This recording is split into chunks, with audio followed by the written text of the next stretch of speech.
It's another edition of Time About the Movies, and today we're taking a look at the movies of July 8th, 1994. Or in this case, the movie of July 8th, 1994, because we only have one movie to look at that came out this weekend, and it was one of the biggest hits of the year, and it would eventually go on to win the year's Best Picture award at the Academy Awards. It is, of course, Tom Hanks starring in Forrest Gump.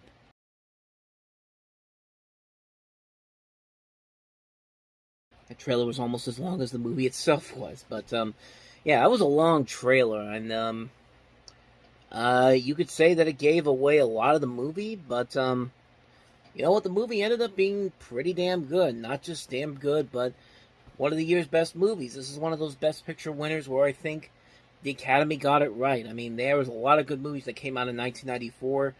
And this was one of those movies where it was nominated, and if it would have won, I think a lot of people wouldn't have minded because they really loved it. And it did, and it eventually has held on over the last 30 years. It's a movie that is one of Robert Zemeckis' best movies. I mean, you could definitely see the ambition that's in this movie and the way that he uses the visual effects in here to incorporate Tom Hanks into this archival footage where he's hanging out with John F. Kennedy, Dwight D. Eisenhower, Richard Nixon. I mean, this is some pretty good visual effects that still hold up very well almost 30 years later, especially when you compare to what Robert Zemeckis has been doing lately. But, I mean, honestly, there's really not a whole lot you can really say about this movie that hasn't been said. But I'll try to say some stuff. For one thing, this is one of those movies where this differs heavily from the book that it's based off of, where the book has actually been known to be pretty terrible. I've never read it before, but everybody I talk to, whenever I see people talk about the books and tell people about the book, says the book is not very good. And so the movie did a pretty good job of, I'm assuming, of updating the story a lot more.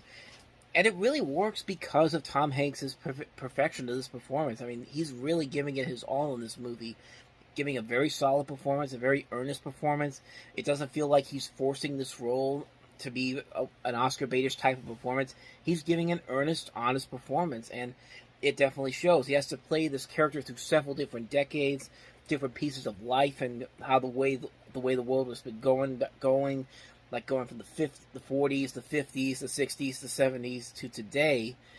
And he does a pretty good job. I don't think it's one of his greatest performances overall. Like when I think of great Tom Hanks performances, I think of stuff like Castaway, which is another Robert Zemeckis film. The movie he did prior to this, Philadelphia, is a great movie. Big. This is definitely up there, though. This is definitely up in the top five performances of his. And he's got a great cast to work with. I mean, you got Robin Wright Penn, Gary Sinise, Michaeletty Williamson, Sally Field, just a phenomenal cast involved here, and everybody is given these great performances that are making it work to a T.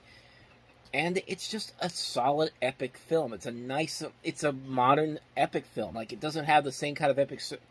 It's not an epic in the way of something like Spartacus or Lawrence of Arabia, those movies, but it's a different kind of epic story. It's kind of a reminiscence of something like maybe Citizen Kane, where it's epic, but it doesn't feel like it's being overbloated or too much for you. Like, you're really invested throughout the course of this movie. There's not a whole lot of dull spots in here, and you just really get involved with it, and it makes you think. It's a movie that really makes you think.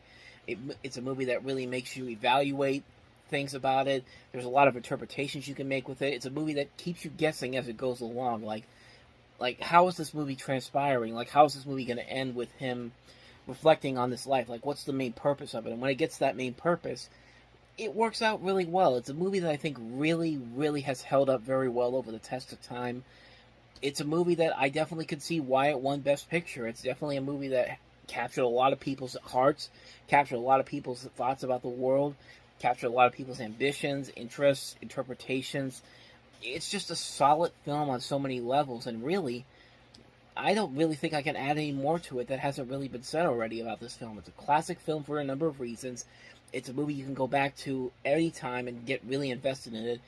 It's one of Robert Zemeckis' best movies overall. This was right at his peak as a filmmaker, and it just holds up all these many years later. The great music, the great score, the great soundtrack, the great acting, the great writing, the great visual effects. It's just a solid film that just keeps you invested all throughout the course of the film, and it's just an amazing movie. I can't recommend it enough. Forrest Gump, you should have seen it by now. If you haven't, go out there and see it, man, because you are missing out on something very, very special.